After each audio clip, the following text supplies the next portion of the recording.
based on real events. In the early 1970s, being a banker in the United States was not exactly a promising career. To make ends meet, many bankers needed second jobs, sometimes even side hustles in trading.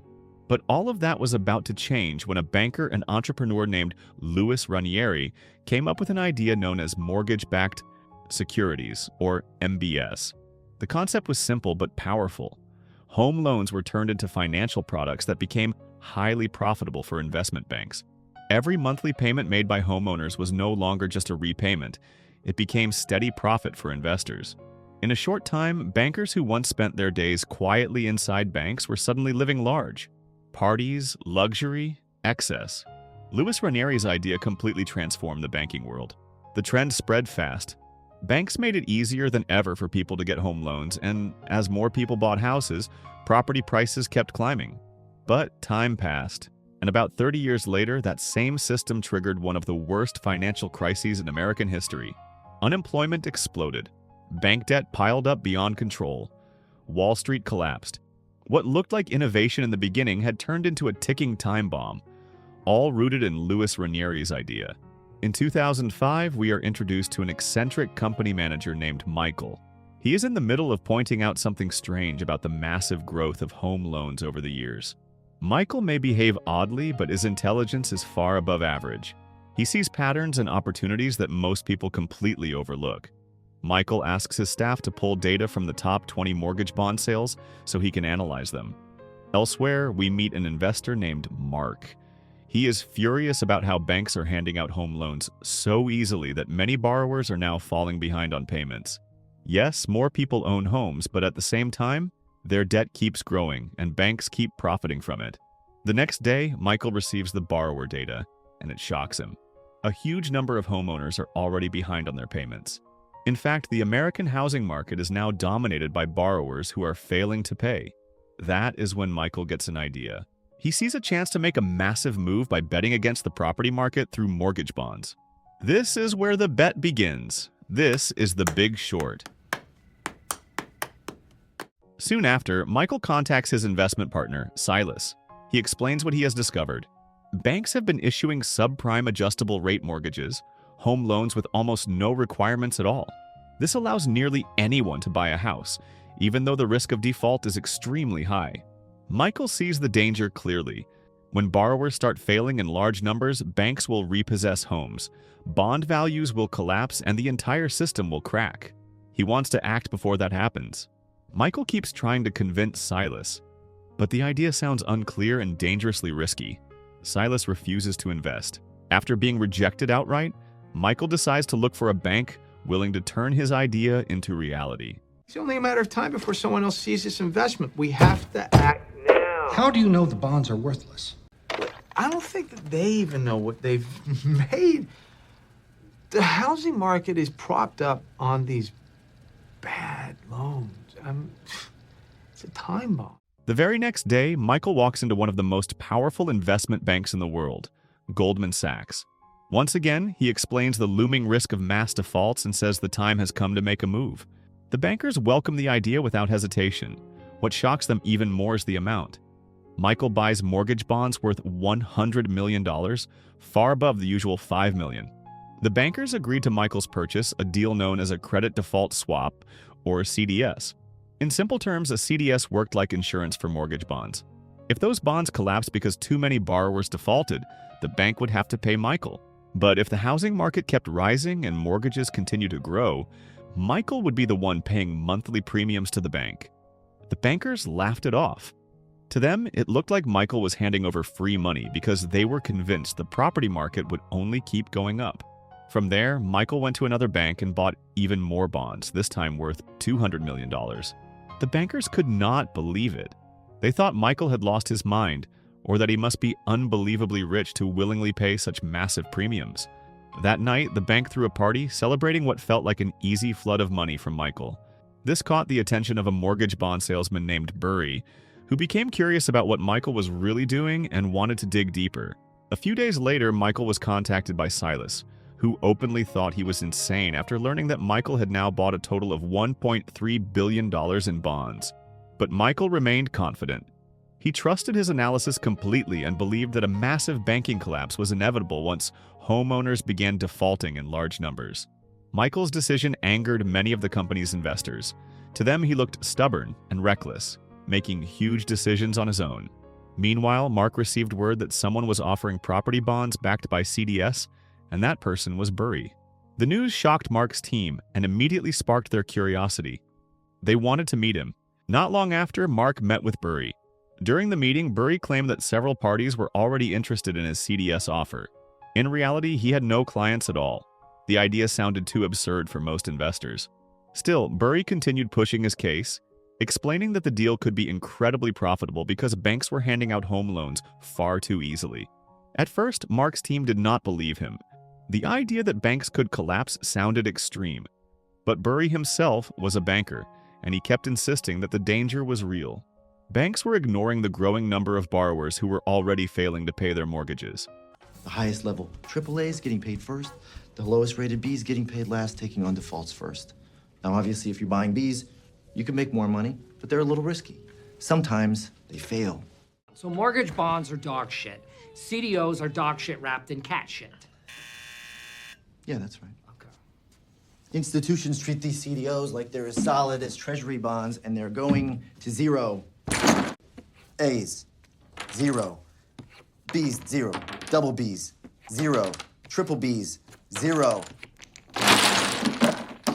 And then that happens. What is that? That's America's housing market. Mark then gathered his team to discuss everything.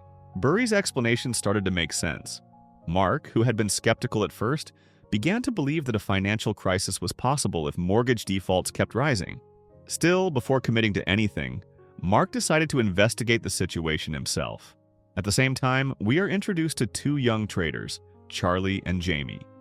They are waiting for their chance to become certified traders and are confident in their skills because their portfolio performance is strong. Unfortunately, the firm they want to join has a minimum requirement of a $1.47 billion trading portfolio. Compared to that, their numbers are nowhere close. Embarrassed and discouraged, their hopes quickly fade. As they are about to leave, they accidentally come across documents left behind by Burry. The papers reveal findings that suggest the housing market is headed for a collapse due to massive mortgage defaults. The next day, they went back to their usual routine, trading with a capital of $110,000. But in the end, they decided to buy CDS. If the prediction turned out to be wrong, their losses would be limited. But if it was right, the upside could be enormous. To get guidance, they reached out to a friend named Ben, a former professional trader who had already retired.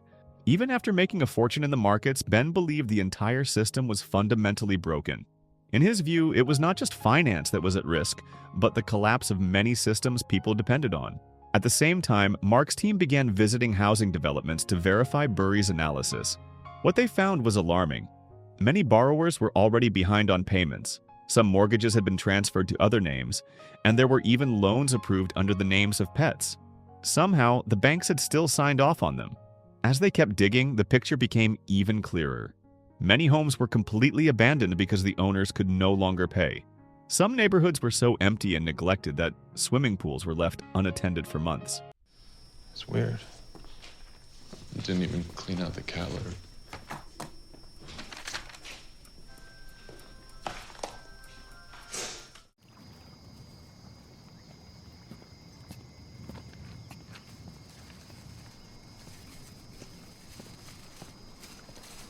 It's like Chernobyl. It's like 100 houses. There can't be 4 people living here. Meanwhile, Michael's employees grew increasingly anxious. His decisions carried the risk of bankrupting the entire company. Michael was confronted by Silas and the company's board, but he remained calm. He was convinced the housing market collapse was getting closer by the day. Silas could not wrap his head around it, because if Michael was wrong, the company would be forced to pay between $80 and $90 million in bank premiums every single year. At the same time, Mark and his team continued investigating other housing areas. The pattern stayed the same. Many homes were barely occupied, often filled by struggling immigrants. But when Mark spoke to real estate developers, they painted a completely different picture. In just 4 years, property values had risen by tens of percent. Driven by the desire for more profit, banks often skipped proper checks on borrowers. As long as the houses were sold, nothing else seemed to matter. Adjustable rate loans only made the situation worse. During his investigation, Mark met one borrower who worked as a stripper. He was stunned to learn that despite her modest income, she held 5 home loans and a condominium. That was the final confirmation Mark needed. He instructed his team to contact Burry and move forward with purchasing $50 million worth of CDS. At first, his team hesitated, but Mark was convinced that the collapse of both the housing market and the banking system was inevitable. Not long after, Mark's team reached out to Burry. Hearing that someone was finally willing to buy CDS made Burry genuinely relieved. At last, someone believed him. Elsewhere, Charlie and Jamie tried to contact Ben again and ask for help. Ben immediately cut the call, knowing exactly why they were calling. They kept trying until they finally got through and asked him to read an email containing their analysis of the housing and banking collapse. At first, Ben was not interested. He was retired and had left that world behind. But after reading through the analysis, he changed his mind. Ben decided to help them by agreeing to buy CDS. Okay, so why are you calling me? I don't do this anymore. Look, Ben, the system fucked up in a big, big way here, okay? And somehow, we know before anyone else. Okay. I'll call Deutsche Bank. Thank you, Ben. Thank you. The next day, Ben met with Charlie and Jamie and agreed to purchase CDS on their behalf, making it the condition that would allow them to step closer to becoming professional traders on Wall Street. Ben briefly advised them against working on Wall Street, but since it was their dream, he chose not to interfere further. 2 years later, in 2007, Mark began to grow skeptical. The predicted collapse still had not happened. In fact, property prices kept climbing. The situation made him furious, especially because the company was paying massive bank premiums. If nothing changed, the firm would soon be forced to sell its position, just to stop the losses from growing.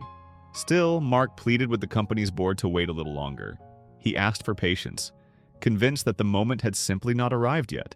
He even met with consultants to find ways to reduce the cost of the bank premiums. To Mark, it felt like a cruel game. The housing market should have been falling by now, yet it continued to rise. At the same time, Michael kept calculating the losses. They had already reached minus 11.3%, a staggering number, especially considering how many CDS positions he held. Michael, usually calm and composed, was now openly angry, and for the first time, he felt a hint of regret. Charlie and Jamie were feeling the pressure as well. They were paying $70,000 in premiums while nothing seemed to be happening. Mark was just as furious and went straight to confront Burry. Feeling misled, he unleashed his frustration. Burry could only endure it in silence, reminding himself that he had always said this was a prediction, not a guaranteed outcome. Sometime later, a gathering of traders, CDS buyers, and investors took place in Las Vegas. Everyone arrived with mixed emotions. The collapse still had not occurred, and property values were higher than ever. Despite that, Charlie suggested buying even more CDS. Deep down, he was unsure whether that decision was brilliant or reckless. To get clarity, they turned to Ben for advice. Elsewhere, Michael was nearing desperation. His losses had reached 19.7%, forcing him to sell some of the company's shares just to cover bank premiums. He did it reluctantly, knowing that one wrong move could push the company into bankruptcy. A few days later, Charlie and Jamie met with Ben again and proposed buying the highest level of CDS available. Ben agreed, and together they made an even bigger move into CDS. Unlike Charlie and Jamie, Ben felt no excitement. If the prediction came true, millions of people would lose their homes, their jobs, their savings, and their retirement funds. That grim reality was exactly why Ben had left Wall Street years earlier. To him, the banking system reduced everything to numbers, ignoring the human cost. You have any idea what you just did? Oh, come on, we just made the deal of our lifetimes. We should celebrate. You just bet against the American economy, which means, if we're right, people lose homes, people lose jobs, people lose retirement savings, people lose pensions. Did you know that? No, I didn't know that. At the same time, Mark met with business figures who had already purchased large amounts of CDS. What he learned was even more disturbing than Michael's findings. The banking products themselves were designed to collapse under their own weight. Mark understood that while this could bring him enormous profits, the destruction that followed would be beyond anything he could imagine. Now, Michael spent his time playing drums, unsure of what else he could do. His emotions were in constant conflict. If his prediction was right, he would make a fortune, but countless people would lose their livelihoods. If he was wrong, his company would be the one destroyed. Michael sent a message to his investors asking them not to pull out. He had been trusted to make these decisions, and he stood by them. Michael remained convinced that the MBS system was a massive fraud, a ticking time bomb waiting to explode.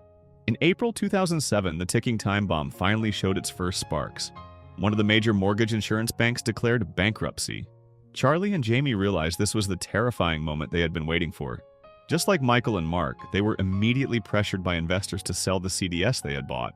But Mark refused. He was convinced the prediction was about to fully come true. He chose to block out the noise and stand firmly by his decision. Charlie and Jamie then took their findings to a Wall Street Journal journalist, reporting that the banking system was on the verge of collapse due to manipulation within banks and even the stock market itself. The journalist was intrigued but also worried. Publishing the story could spark panic across the country. In a short time, demand for CDS exploded as many companies rushed to get in. This reaction was beyond what Mark had expected. Even though the collapse had taken longer than predicted, Mark looked increasingly uncomfortable.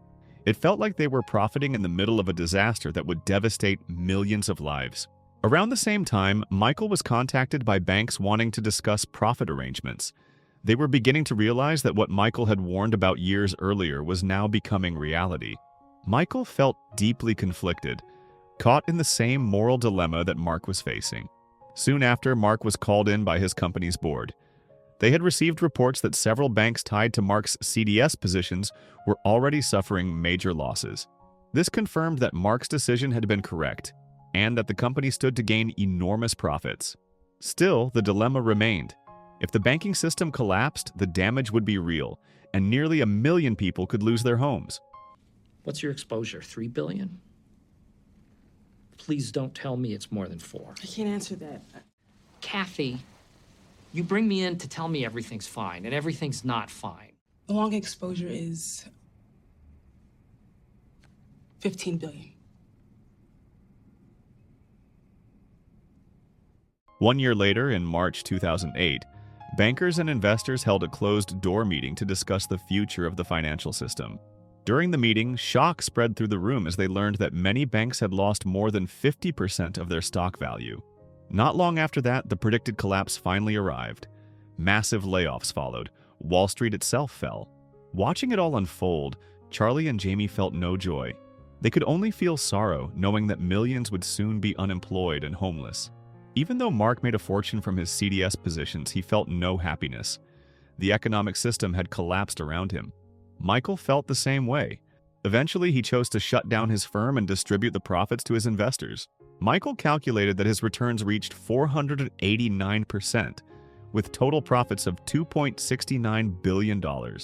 Charlie and Jamie were just as shaken as Mark and Michael. They struggled to believe the scale of the destruction. All they could do was watch as the stock market floor emptied and workers were sent home. In the end, Mark decided to sell his CDS. He felt like a villain, making money while so many people lost their chance at owning a home. From an initial $50 million investment, Mark walked away with nearly $1 billion in profit. The economic collapse wiped out $4 trillion in retirement savings, crushed real estate values, and erased bond markets as the dollar lost its strength. 9 million people lost their jobs, and 7 million families lost their homes. Mark, can we sell now? I mean, the fund will make almost $1 billion. $1 billion. That's right. But we gotta close out our position or it could be zero. Okay. Sell it all. After the crisis, Michael tried to contact the government to explain how he had seen the collapse coming. No one responded. Instead, he was audited 4 times and interrogated by the FBI. In the end, Michael left the financial world behind and started a new business focused on water resources. He believed that in the future, America would not be fighting for money, but for water. So the moral of the story is if bankers start partying too hard and approving loans for dogs, someone is definitely about to break the economy by accident.